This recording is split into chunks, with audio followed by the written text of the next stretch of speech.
Hey there, all you true crime fans, and welcome back to Colorado Crime.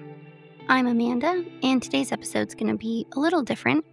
I'm here solo, and I just wanted to talk to you, heart to heart, about a case that's haunted so many of us for over 2 years.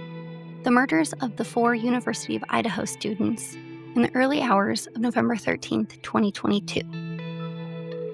As I'm sure you're all aware, this week the case took a stunning turn. Bryan Kohberger, the man charged with the brutal killings, accepted a plea deal. This plea sent shockwaves through the families, survivors, and the broader public who were expecting a trial in August. So in this episode, we're going to take a walk through the case, what happened that night, the investigation that followed, and what we know now about Kohberger's plea agreement. We'll also discuss the emotional responses from the victims' families, what this means for the surviving roommates, and what Kohberger's life behind bars could look like. Let's start by going back to the very beginning with a brief overview.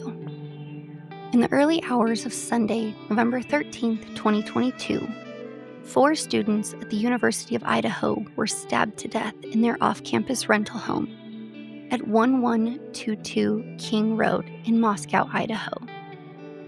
The victims were 21-year-old Kaylee Gonzalez, 21-year-old Madison Mogan, 20-year-old Xana Kernodle, and 20-year-old Ethan Chapin. They were all young, bright, full of promise. They had plans, friends, futures. And then, in a matter of minutes, their lives were taken by unimaginable violence. Authorities believe the killings happened between 4 a.m. and 4:25 a.m. 2 surviving roommates were in the home at the time, but were unharmed. According to court documents, one of them saw a masked figure dressed in black leaving through the sliding glass door. That sighting, combined with a white Hyundai Elantra caught on surveillance and DNA left on a knife sheath at the scene, eventually led investigators to Bryan Kohberger, a then 28-year-old criminology PhD student at Washington State University, just 10 miles away. Kohberger was arrested on December 30th, 2022, at his parents' home in Pennsylvania. The house on King Road quickly became a crime scene, then a landmark. Journalists swarmed the neighborhood, true crime fans showed up, but to the families and the community, it was a source of deep pain. In 2023, the property owner donated the house to the University of Idaho, and it was demolished in December of that same year.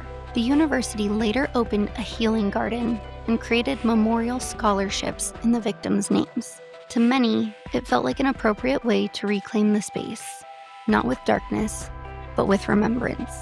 And then a bombshell hit this week. Kohberger entered a guilty plea for all 4 murders in exchange for life in prison without the possibility of parole, avoiding the death penalty. He reportedly stated in court that he accepted the plea to, quote, spare the victims' families further pain, end quote.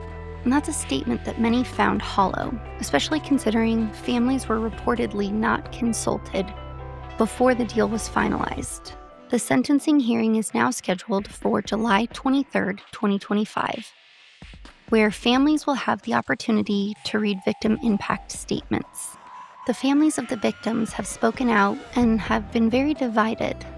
Kaylee Gonzalez's family, especially her dad Steve, has been very vocal about feeling betrayed by the process. He said the deal was presented to them at the last minute and called it a, quote, hard no from their side. He later said, quote, Kaylee, I'm sorry. I feel like I've failed you. I feel like I was used, end quote. This family had wanted a trial. They wanted the world to hear the details of what happened and to know the depravity that is Bryan Kohberger. And just maybe, they wanted a jury to decide whether Kohberger should die for what he did. On the other hand, the families of Madison Mogan and Ethan Chapin have supported the plea deal. They've expressed relief that the process won't drag on for years, with appeals and hearings reopening the wound again and again. Xana Kernodle's family hasn't spoken out as strongly, but reports suggest that they too were disappointed in how the deal was handled. And there's no right or wrong way for these families to grieve. There's no blueprint. There's just heartbreak.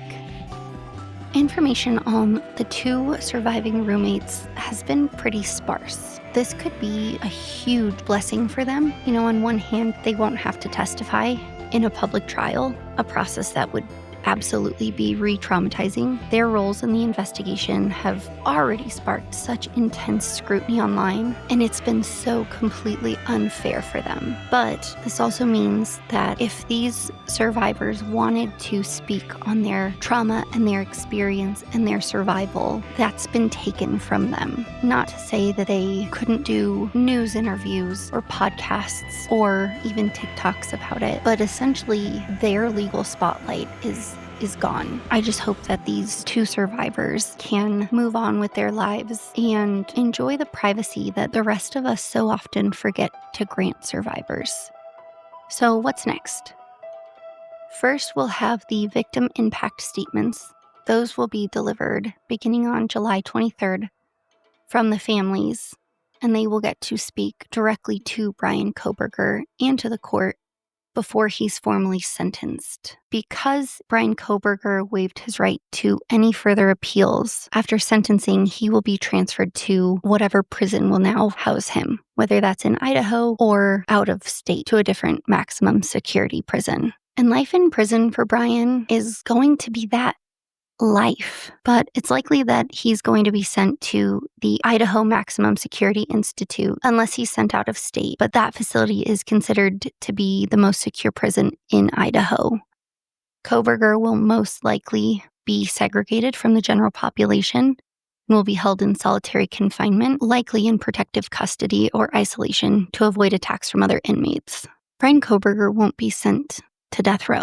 He gets to live. He'll get visitation potentially, gets access to books, to audiobooks, to television, internet use. He can do video visitation with family members. He can receive mail. And that just somehow seems so unfair to me. And maybe you're not a death row supporter, and that's totally fine. I think given the depravity of the situation and the hatred and the anger, there's no chance of rehabilitation. He will never be released. It just feels like a waste of a person, a waste of money, and ultimately very, very unfair. Where does this leave us? Justice, I guess, if you can call it that, now looks like a locked door and a lifetime in a prison cell. For some families, that's enough. For others, it feels like something has been stolen, not just their children, but their chance to see the man accused of murdering them face a jury of his peers. For the survivors, silence might be safer, but it might also be very isolating. And for the community of Moscow, and for all of us who watched this case unfold, there's a quiet reckoning, a reminder that in the aftermath of horror, there are no easy answers, only choices. Thank you guys so much for listening to today's episode. If you enjoyed listening this week, please leave us a review on Apple Podcasts or wherever you listen to your podcasts. Please follow us on Instagram at Colorado Crime Pod or on Facebook at The Colorado Crime Podcast. And I hope you have a beautiful day wherever you are. And as always, stay safe.